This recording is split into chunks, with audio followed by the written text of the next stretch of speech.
Telugu capital భక్తి టీవీకి స్వాగతం సుస్వాగతం. నేను శ్రీలక్ష్మి. ఈరోజు మనకి బాగా పరిచయం ఉన్న ఒక అతిథి ఉన్నారు. దేశ విదేశాలు తిరిగి మోటివేషన్ స్పీచ్ ఇచ్చి లైఫ్ కోచ్గా ఎందరో జీవితాల్లో మలుపులు తీసుకొచ్చారు.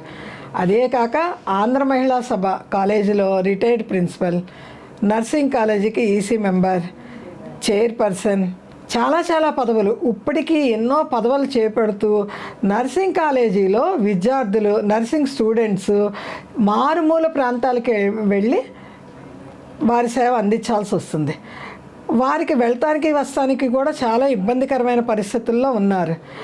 అది గుర్తించి మన దుర్గ గారు ఆ నర్సింగ్ స్టూడెంట్స్కి ఏదో ఒకటి చేయాలి, ఆమె మనస్సు ఎప్పుడు ఎవరికో ఒకటి ఏదో ఒకటి చెయ్యాలన్న తాపత్రయంతోనే ఉంటారు. అది ఆమెకి ఊపిరి పీలుస్తున్నంత తేలిగ్గా చేస్తూ ఉంటారనమాట. ఆమె ఎస్బీఐ ఫండ్స్ నుంచి చాలా ప్రయత్నించి ఒక బస్సు ఏర్పాటు చేశారు.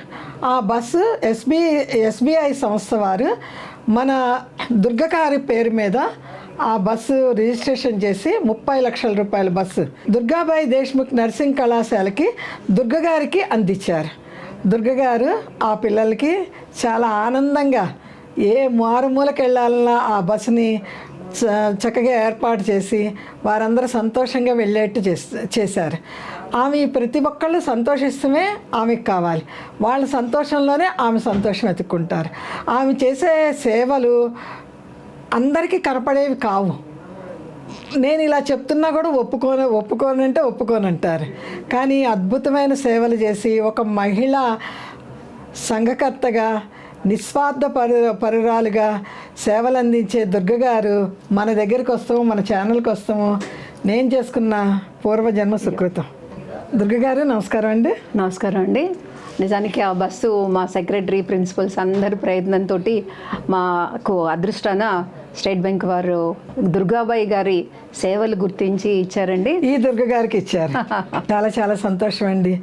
ఆడపిల్లలు ఒంటరిగా ఎక్కడెక్కడికో వెళ్లకుండా ఒక బస్సు అరేంజ్ చేసి పంపిస్తున్నారు అంటే మీకు స్త్రీలు, ఆడపిల్లల మీద ఉన్న గౌరవానికి జోహార్లు. ధన్యవాదాలు. దుర్గగారు ఈరోజు ఏం చెప్పుకుందాం? 11వ చౌపాయి.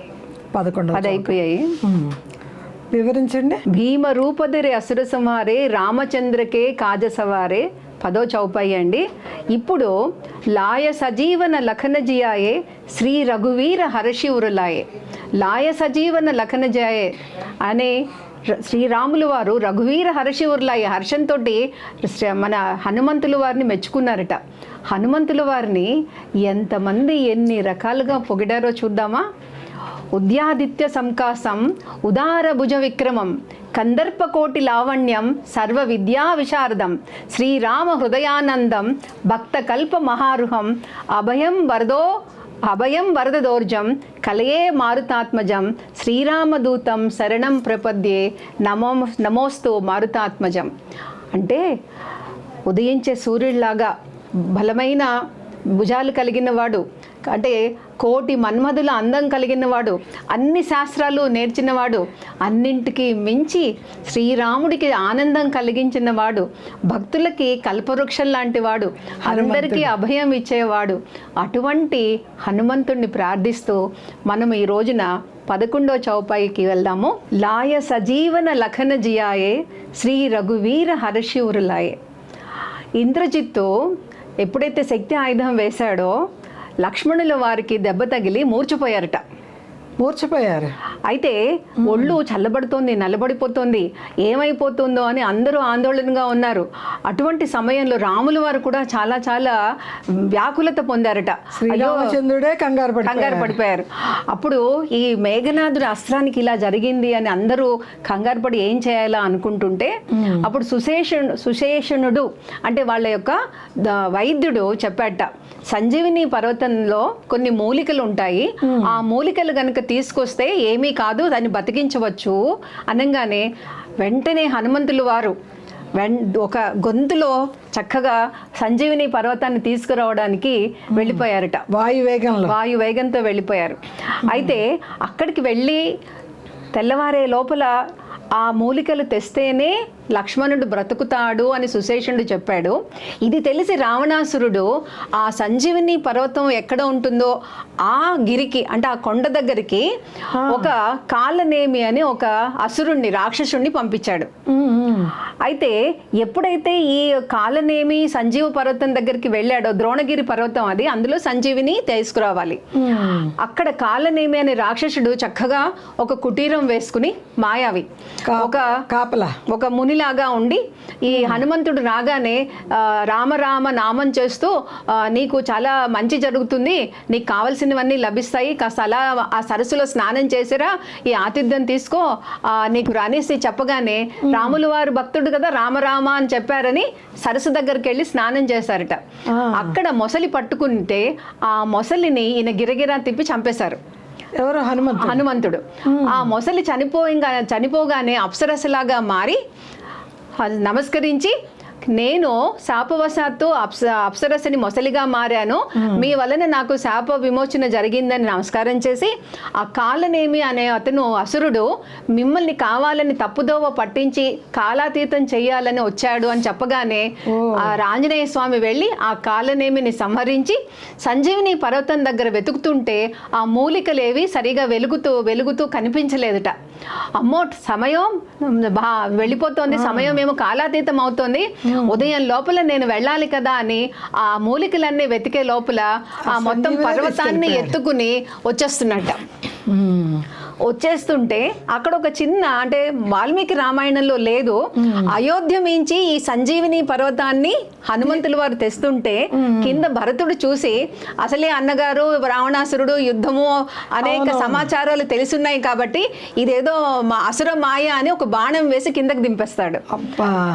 హనుమంతుల వారు రామ రామ అనగానే ఎవరు నువ్వు అంటే నేను హనుమంతుల వారిని అని హనుమంతుల వారు రాముల వారి గురించి చెప్పడం, భరతుడు అయ్యో అన్న కోసం వెళ్తుంటే ఇలా అనేసి సమయాతీతం కాకుండా నా బాణం మీద నేను బాణం వేస్తాను, ఆ బాణం మీద హనుమంతుడిని ఆ పర్వతాన్ని కూర్చోబెట్టి ఒక్క క్షణంలో ఆ వాయు వేగంతో భరతుల వారు సంజీవిని పర్వతాన్ని లంకకు పంపించారు అని ఒక కథ ఉంటుందన్నమాట, వాడుకలో ఉంది.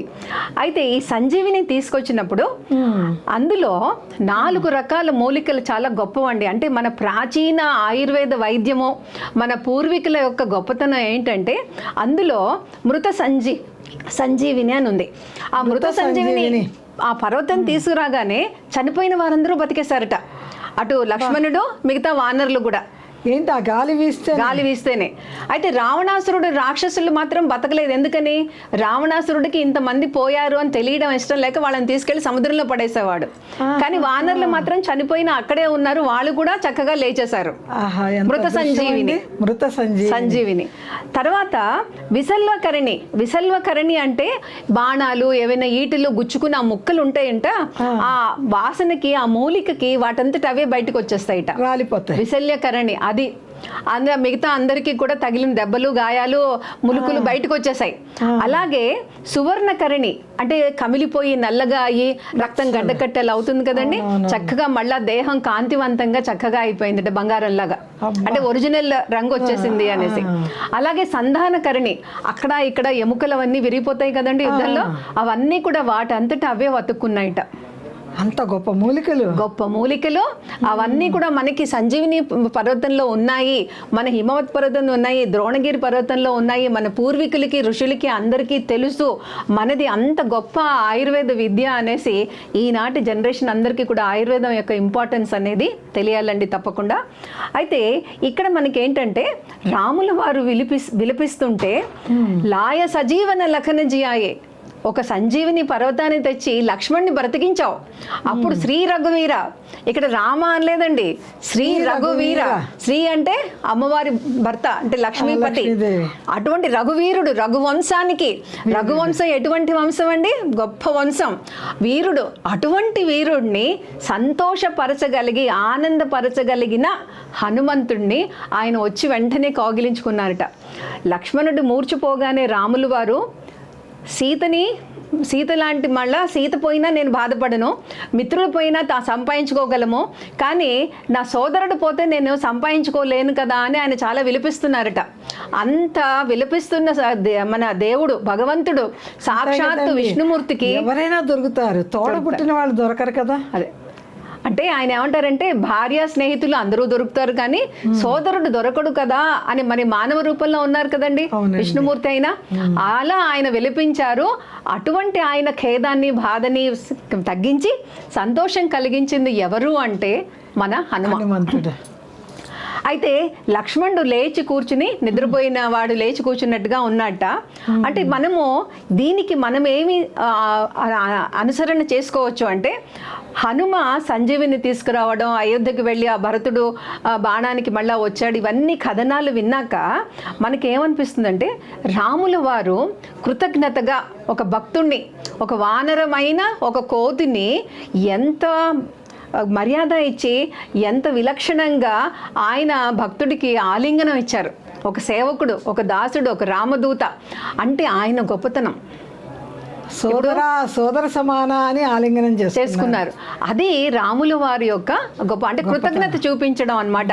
అన్నింటికన్నా ఒక దాసుడికి, ఒక దూతకి గొప్ప వరం ఏంటండి, అవతల వారు కౌగిలించుకుని నీ అంతటి వాళ్ళు లేరు, నువ్వు ప్రాణదాతవి అని అనడం కన్నా జన్మ సార్థకం అయిపోయింది కదండి. అదనమాట, అది ఎంతో గొప్ప విషయం కదండి. అయితే రాముల వారి విషయంలో సేతు కట్టేటప్పుడు ఒక చిన్న ఉడత ఏం చేస్తుంది అంటే సముద్రంలో తడుస్తుంది, వెళ్ళి మళ్ళా బయటకు వచ్చి ఇసుకలో ఇలా ఇలా పొర్లుతుంది.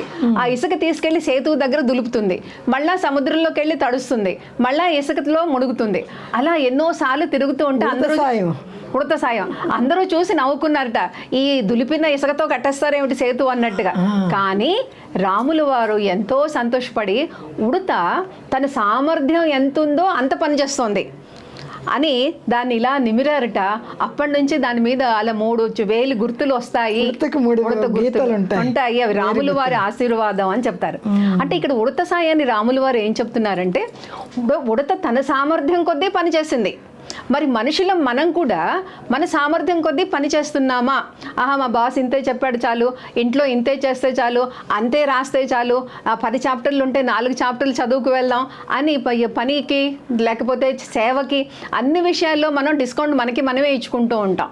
కానీ ఆయన ఏం చెప్పారంటే, ఉడత తన సామర్థ్యం ఎంతుందో అంత పని చేసినట్టుగా అందరూ కూడా మనం రాముల వారి ఆశీర్వచనంలాగా అంత పని చేయగలగాలి అని ఇక్కడ ఉడతని మనం గుర్తించుకోవాలి. అలాగే రాముల వారి గొప్పతనం ఏంటంటే అండి, జటాయువు రావణాసురుణ్ణి ఎదిరిస్తుంది. ఆ రావణాసురుణ్ణి ఎదిరించగానే రావణాసురుడు దాని రెక్కల్ని విరక్కొట్టేస్తాడు. పాపం ఆ సీతమ్మ వారు అంటుంది, వృద్ధుడు అయిపోయావు, నువ్వు ఈ రావణాసురుణ్ణి ఎదిరించలేకపోయావు, కానీ నా భర్తకి నా ఆనవాళ్ళు చెప్పు అని పాపం ఆవిడ ప్రార్థిస్తారు. ఆ కొన ప్రాణంతో జటాయువు ఉంటాడు. రాములు వారు రాగానే రావణాసురుడు వెళ్తుంటే నేను అడ్డుపడ్డాను కానీ రక్షించలేకపోయాను అని అనగానే ఆ జటాయువుకి రాములు వారు శాస్త్రోక్తంగా కర్మలన్నీ కూడా చేస్తారండి. శాస్త్రోక్తంగా చేస్తారు. ఒకటి, జటాయువు దశరథుడి స్నేహితుడని చెప్తారు. తనకి సహాయం చేసిన జటాయువుకి అంతే కర్మలు ఉంటాయి కదండి, ప్రాణం కోల్పోయింది అని చెప్పి ఆ కృతజ్ఞతతోటి జటాయువుకి అన్ని సంస్కారాలు రాములు వారు చేశారు అని చెప్తారు. అంటే కృతజ్ఞత. రాముల వారు ఏ విధంగా హనుమంతుడిని కౌగిలించుకున్నారా, ఒక ఉడతకి ఇలా నిమిరారా, ఒక జటాయుకి సంస్కారాలు అంతిమ సంస్కారాలు చేశారా. అలాగే గుహుడు అండి, గుహుడు నావ దాటించేటప్పుడు అది మనకి సినిమాల్లో సరదాగా చెప్తారు, నీ కాలు తగిలి రాయి నాతి అయిందట, నా పడవ ఏమవుతుందో తంట అన్నట్టుగా ఆయన భక్తితోటి కాళ్ళు కడిగి నెత్తిని చల్లుకుని నది దాటించారు అని చెప్తారు. అయితే రామ పట్టాభిషేకం సమయంలో అందరినీ చూసి ప్రత్యేకంగా గుహుడు వచ్చాడా లేదా అని ప్రత్యేకంగా కబురు చేసి గుహుడు వచ్చేటట్టుగా చూసుకున్నారు. అంటే రాములు వారు తనకి ఏ చిన్న సహాయం ఎవరు చేసినా వారిని మర్చిపోరు. కృతజ్ఞత ఎంత నీతి ఉందండి, అది ఎంత నీతి ఉంది. అందుకని మనం ఎప్పుడు కూడాను రామచింతన, ఒక రామ రామ రామ అనుకుని మనసులో ఎంత ఓపిక లేకపోయినా, ఒంట్లో బాగాలేకపోయినా, మనసులో బాగాలేకపోయినా అనుకున్నాం అనుకోండి, ఆ రామ నామ మహిమ సంజీవిని తెచ్చాడు అంటే రాముల వారి మహిమ అని చెప్తారు హనుమంతుల వారు. దుర్గ గారు, ఆ సంజీవిని తెచ్చారు, లక్ష్మణ స్వామిని బతికించారు, రాముడు చాలా సంతోషించాడన్న కథ వరకే తెలుసు. కానీ సంజీవిని తెస్తానికి వెనుక కథ, ఇంత అద్భుతమైన కథని మీరు మాకు వివరించారు. చాలా చాలా సంతోషంగా ఉందండి. చాలా మాకు తెలియని విషయాలు మీరు చాలా సేకరించి మాకు అందిస్తున్నారు అంటే మాకు చాలా చాలా ఆనందంగా ఉందండి. హనుమాన్ చాలీసాలో ఇంత బలమైన కథలు ఉన్నాయా అని ఆశ్చర్యం అనిపిస్తుంది. ఇంతవరకు చదివేసుకునే వాళ్ళం గడగడ, తెలిసిన అర్థం సూక్ష్మంగా తెలుసు, లోతుగా తెలియదు. మీరు అద్భుతంగా వివరిస్తున్నారు. అందుకే హనుమంతుడిని సంజీవరాయుడు అంటారండి. సంజీవరాయుడు సంజీవిని పర్వతం తెచ్చాడు కాబట్టి. అలాగే మనందరికీ కూడా సంజీవిని ఏది అంటే రామనామమే సంజీవిని. సంజీవిని తీసుకొస్తే నిరాశలో ఉన్నవాళ్ళు, బాధల్లో ఉన్నవాళ్ళు, కష్టాల్లో ఉన్న వాళ్ళకి ఏ విధంగా అయితే అది ఊరట కలిగిస్తుందో మనకి రామనామం జపం చేసుకుంటే సంజీవిని లాగా పనిచేస్తుంది అని. ఇక్కడ మనకి ఏం చెప్తారంటే లక్ష్మణుడు మూర్చిపోవడం అనేది మన బుద్ధి. అప్పుడప్పుడు మన బుద్ధి కూడా ఇలా చేద్దాంలే అలా చేద్దాంలే అని సరిగా పనిచేయకపోవచ్చు. అట్లాగే మనం అప్పుడప్పుడు నిరాశలో కూరుకుపోతూ ఉంటాం, మనకు అవ్వదు అనేసి అట్లా మూర్ఛ రావచ్చు, అంటే నిరాశలో కూరుకుపోతాం. అప్పుడు మనకి సంజీవిని ఏంటంటే రామనామం, భక్తి. అట్లాగే హనుమ ఒక గురువు. ఆ గురువు ఏం చెప్తాడో నామం చేసుకోండి అని మనకి మార్గనిర్దేశం చేస్తాడు. అప్పుడు ఆ నిరాశ నుంచి మనం కోలుకుంటాము. భక్తుడి జీవితానికి తారక మంత్రము రాములు వారు. రామ రామ అనుకుంటే చాలు, రామనామమే చేస్తారు. ఎంత మోటివేషన్ అండి అది. అయితే ఈ సంజీవిని పర్వతం తేవడంలో మనం అనేక రకాలైన రూపాల్లో హనుమంతుడిని చూస్తూ ఉంటాం. సంజీవిని పర్వతం అని అంటే సంజీవిని పర్వతం అంత భారం మనకి సంసారం కావచ్చు, ఏదైనా ఒక బాధ్యత కావచ్చు, ఏదైనా కష్టం కావచ్చు, మనము ఈ సంజీవిని పర్వత ఘట్టాన్ని తలుచుకుంటే మనకి కూడా అంత సునాయాసంగా పనులు నెరవేరుతాయి అని చెప్తారు. అంటే మన హనుమంతుల వారు చేసిన అన్ని కార్యాలు కూడా మనం కనీసం తలుచుకుంటే మన కష్టాలన్నీ కూడా తేలికగా దూది పింజల్లాగా తేలిపోతాయి అన్నమాట. అయితే అందుకని సంజీవ పర్వతోద్ధార మనోదుఃఖ నివారాయ. మనసులో మనకి ఏదో ఒక క్లేశం ఉంటుంది, పిల్లల చదువులో, పెళ్ళిళ్ళలో, ఆరోగ్యమో, ఉద్యోగాల్లో అనేక క్లేశాలు ఉంటాయి. సంజీవ పర్వతోద్ధార మనోదుఃఖ నివారాయ ప్రసీదసు మహాబాహో. అంతటి గొప్పవాడివి. త్రాయస్య హరిసత్తమా అంటే మా కష్టాలను తీర్చు నాయన అని ఒక్క చిన్న ప్రార్థన ఆయనకి చేసుకుంటే, లక్ష్మణుడి కోసం సంజీవిని పర్వతాన్ని తెచ్చాడు. రఘువీరుడు మన రాముల వారికే ఆనందం కలుగజేశాడు. మనం భక్తిగా కోరుకుంటే మనకి కూడా మన కష్టాలు తీర్చేసి సంతోషం ఇస్తాడు అని మనం ప్రార్థిస్తే కనుక ఈ చౌపాయి యొక్క ముఖ్య ఉద్దేశం అదేనండి. చాలా చాలా అద్భుతంగా ఉందండి. చౌపాయి చాలా కొన్ని వేల సార్లు చదివాము, అర్థం తెలుసు, ఇంత గూఢార్థం మాత్రం మీరు చెప్తేనే తెలిసిందండి. మనం ప్రతి చౌపాయి చదువుకునేటప్పుడు దాని అర్థాన్ని కనుక జస్ట్ అలా మనము లాయ సజీవన లఖన జియాయే శ్రీ రఘువీర హర్షలాయ అని అనుకున్నప్పుడు ఆ సంజీవిని పర్వతాను, రాముడు సంతోషపడ్డము, ఇవన్నీ తలుచుకున్నాం అనుకోండి, మనకి ఆ చక్కటి అర్థం ఏర్పడి మన మనసులో ఉన్న కష్టాలన్నీ కూడా తొలగిపోతాయి. అందుకనే అర్థం అనేది నేర్చుకుంటే పిల్లలకి కానీ పెద్దవాళ్ళకి కానీ చక్కగా మనసు బాగుంటుంది. హనుమంతుల వారు సంజీవిని పర్వతాన్ని వెతకడానికి, సంజీవిని తేవడానికి వెళ్ళినప్పుడు అక్కడ కాలనేమి మూలాన కాస్త కాలయాపన, మరి అసలైన రామాయణంలో లేని భరతుడు దింపడము మళ్ళా వెళ్ళడము, చిన్న కాలయాపన జరుగుతుంటే ఈ మధ్యలో సూర్యుడు ఉదయిస్తాడేమో అని అనిపించి ఒకటి సూర్యుడు ఆయన గురువు గారు ఆయన్ని ప్రార్థించాడు సూర్యోదయం కాకుండా అని చెప్తారు. సూర్యుడు అస్తమిస్తాడనా? సూర్యోదయం అయ్యే లోపల మందు తీసుకురావాలి. అస్తమయం కాదు, సూర్యోదయం లోపల తీసుకురావాలంటే ఆ సూర్యుడిని గురువు గారు కాబట్టి అప్పుడే సూర్యోదయం కాకుండా ప్రార్థించాడు అని ఒక కథనం ఉంది. ఆ సూర్యుడిని చంకలో పెట్టుకుని వచ్చేసాడు అని ఇంకొక కథనం ఉంది. ఎందుకంటే వానరుడు కదా, అలాంటి చిన్న చిన్న కథనాలు చెప్తూ ఉంటారు తమాషాకి. అయితే ఇక్కడ మన హనుమంతుల వారిని సంజీవిని తెచ్చినప్పుడు పర్వతాన్నే తీసుకొచ్చాడు. అప్పుడేమో చూసి రమ్మంటే కాల్చి వచ్చాడు, ఇప్పుడేమో మూలికలు తేవయ్యా అంటే పర్వతాన్ని తెచ్చేశాడు. ఇక్కడ మనం చూడాల్సింది ఏంటంటే లాటరల్ థింకింగ్. అంటే ఒక ఇబ్బంది వచ్చినప్పుడు సమస్య దొరకలేదండి అని రావచ్చు, కనిపించలేదండి అని వెనక్కి రావచ్చు. కానీ ఆయన ఏం చేశాడు, ఆ మూలికలు కనపడకపోతే నేను పట్టుకెళ్తే ఆ సుశేషుడు ఆ వైద్యుడు వెతుక్కుంటాడు కదా. అంటే మనము ఏ విధంగా మన సమస్యని పరిష్కరించాలి, ఒక కష్టం వచ్చినప్పుడు 4 రకాలుగా దాన్ని ఎలా సమస్యని ఆలోచించాలి, ప్రతి ప్రాబ్లంకి ప్రతి సమస్యకి పరిష్కారం ఉంటుంది అని ఆయన డెసిషన్ మేకింగ్ అంటే నిర్ణయం ఎలా తీసుకున్నారు, ఏ విధంగా ఆలోచించారు. మొత్తానికి లక్ష్మణుడు బతకాలి, మూర్ఛ నుంచి తేరుకోవాలి, అది కదా మనకి పరిష్కారము. ఆయన మొత్తం పర్వతాన్ని అలా తీసుకొచ్చాడు. మనం కూడా ఒక సమస్యకి అన్ని 300 డిగ్రీలో ఎటువంటి పరిష్కారం కావాలి. ఇప్పుడు ఎవరికన్నా బాగాలేకపోతే మనం చూడండి, శారీరకంగా మన డాక్టర్లు చెప్పి మందులు ఇప్పిస్తాం, మానసిక వైద్యుడు కౌన్సిలింగ్ ఇప్పిస్తాం, అలాగే ఏమన్నా గ్రహాలకి శాంతి పూజలు చేయిస్తాం, అలా అన్ని రకాలుగా స్వస్థత చేకూర్చేటట్టు చేస్తాము.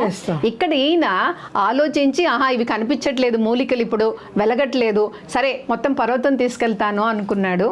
అలా మనం ఆలోచిస్తే కనుక మన సమస్యలన్నీ కూడా మనం కార్య సాధన చేయాలి, కార్యసాధన. అంతేగాని ఏదో ఒక వంకతో ఆగకూడదు అన్నది. అదిను అంత కష్టపడి సంజీవిని తెచ్చినందుకు ఆయనకి ప్రతిఫలం ఎంత గొప్పగా దక్కిందండి. సాక్షాత్ రాముల వారు ఆలింగనం చేసుకుని మెచ్చుకున్నారు, నువ్వు అంతటి వీరుడివి అనేసి. భగవంతుడు ఎక్కడుంటాడంటే భక్తుడు మదిలోనే ఉంటారు అంటారు కదా, దానికి నిదర్శనం ఈ విషయమే. చాలా బాగా చెప్పారండి. జై హనుమాన్. జై